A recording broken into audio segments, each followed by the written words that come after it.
Bonjour et bienvenue dans Du droit et des mots, le podcast FIDA, l'avocat, édition Normandie. Aujourd'hui, nous avons le plaisir d'accueillir Nadège Rederer-Lemarchand, avocate associée en propriété intellectuelle au bureau du Havre. Nadège est reconnue dans le domaine du marketing d'influence et ses impacts juridiques. Elle va nous parler d'influence, un marketing au piège juridique. Bonjour Nadège, merci d'être avec nous. Bonjour Régis, merci de m'avoir invitée. Tout d'abord, qu'est-ce que le marketing d'influence et pourquoi il est devenu si important aujourd'hui ? Le marketing d'influence, effectivement, il est crucial aujourd'hui, il est incontournable. C'est toutes ces pratiques qui consistent à passer par des influenceurs pour promouvoir des produits et services sur les réseaux sociaux avec une contrepartie. Ça, c'est une notion très importante. On va le voir tout au long du podcast puisque c'est le pivot pour parler de marketing d'influence ou non. Aujourd'hui, quels sont donc les principaux enjeux liés au marketing d'influence ? On en a principalement quatre, je dirais.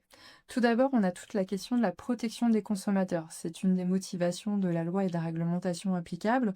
C'est s'assurer que les consommateurs ne soient pas dupes des usages et de tout ce qu'ils peuvent voir sur les réseaux sociaux.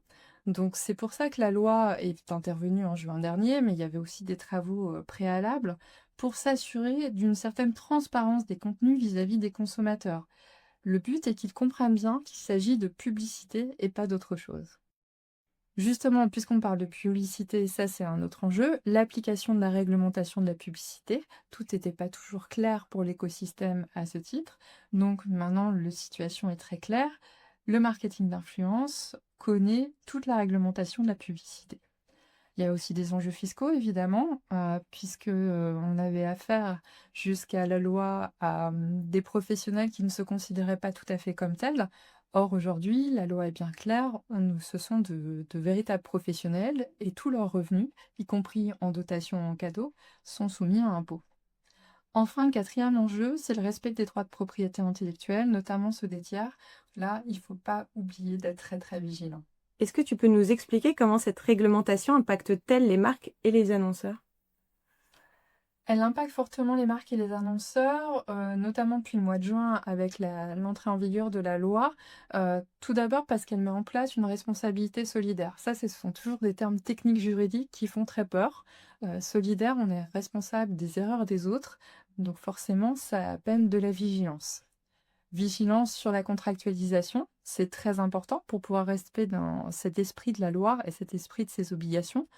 Contractualiser la transparence publicitaire et contractualiser sur toutes les questions de droit de propriété intellectuelle. Mais quand on contractualise, on va aussi organiser la prestation, ce qui est un aspect vraiment essentiel aujourd'hui dans le marketing d'influence et qui est de mieux en mieux accepté par les professionnels. Cette vigilance, ça va aussi nous permettre d'éviter les non-conformités, d'éviter d'être tenu pour responsable des erreurs, des mauvaises communications et de subir les sanctions, ce qui est essentiel pour l'image des marques de tous les annonceurs qui passent par le marketing d'influence. Par exemple, si on omet d'indiquer publicité sur une publication de réseau social de marketing d'influence, cela peut être considéré comme une pratique commerciale déloyale. On est vraiment sur des qualifications assez fortes, on est vraiment sur des risques, et des risques en termes d'image de marque quand on est épinglé par la DGCCRF à ce titre. Donc ça a un vrai effet aussi sur la sélection des influenceurs, sur la sélection des agences pour pouvoir travailler sur ces collaborations. Est-ce que tu aurais un exemple concret de bonne pratique en marketing d'influence à partager à nos auditeurs ? La bonne pratique essentielle, c'est de toujours établir un contrat. Ça, c'est un incontournable, on ne peut pas s'en passer, c'est obligatoire. De toute façon, la loi l'impose. Mais c'est vraiment essentiel pour définir les obligations de chacun, définir les contreparties, que cela apparaisse clairement, faire mentionner obligatoirement sur tous les contenus qu'il s'agit d'une publicité, d'une collaboration commerciale. Toute cette transparence va venir protéger la marque et l'influenceur. On va aussi pouvoir à cette occasion ajouter des clauses relatives à la propriété intellectuelle et puis gérer toutes les questions de droit à l'image pour l'influenceur ou les personnes qui apparaissent sur le contenu qui a été créé. Si tu devais apporter quelques conseils aux marques qui souhaitent se lancer dans le marketing d'influence, quels seraient-ils ? D'être très très vigilante et très prudente parce qu'il est essentiel souvent d'être bien accompagné dans le choix des influenceurs parce que les questions d'audience et de crédibilité, elles sont essentielles et qu'aujourd'hui, il est nécessaire notamment, par exemple, de vérifier l'audience d'un influenceur sur laquelle on pourrait, peut-être avoir des doutes. Donc il faut bien choisir, les personnes qui vont travailler avec vous, et les influenceurs. Il faut encadrer juridiquement et puis suivre les évolutions législatives, puisque c'est un secteur qui est quand même assez jeune. On a des évolutions législatives, régulières pour pouvoir venir mettre tout ça en conformité avec les évolutions pratiques. Une autre question me vient, quels sont donc les enjeux liés aux droits d'auteur dans le marketing d'influence? Bah, le droit d'auteur, c'est un aspect essentiel aussi à considérer, forcément.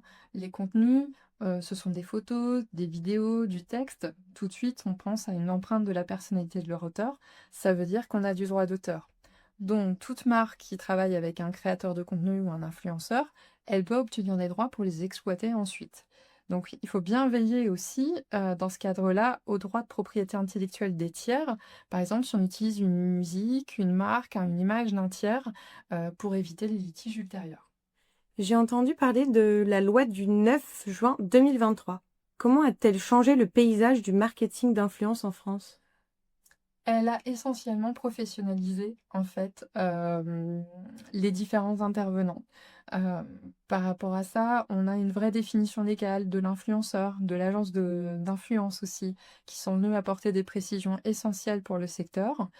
Cette loi, elle apporte, aussi beaucoup de transparence, pour les contenus qui sont créés et en fonction des secteurs d'activité. Elle vient éclaircir le paysage en nous disant que certains secteurs sont interdits ou certains secteurs sont très encadrés. Au plan fiscal, forcément, elle a créé un certain nombre d'obligations pour les influenceurs. Elle a rendu applicable le droit de la publicité et tout le marketing d'influence. Et puis, elle est venue apporter un vrai régime aux influenceurs mineurs. Quels sont les défis spécifiques pour les influenceurs mineurs et leurs parents?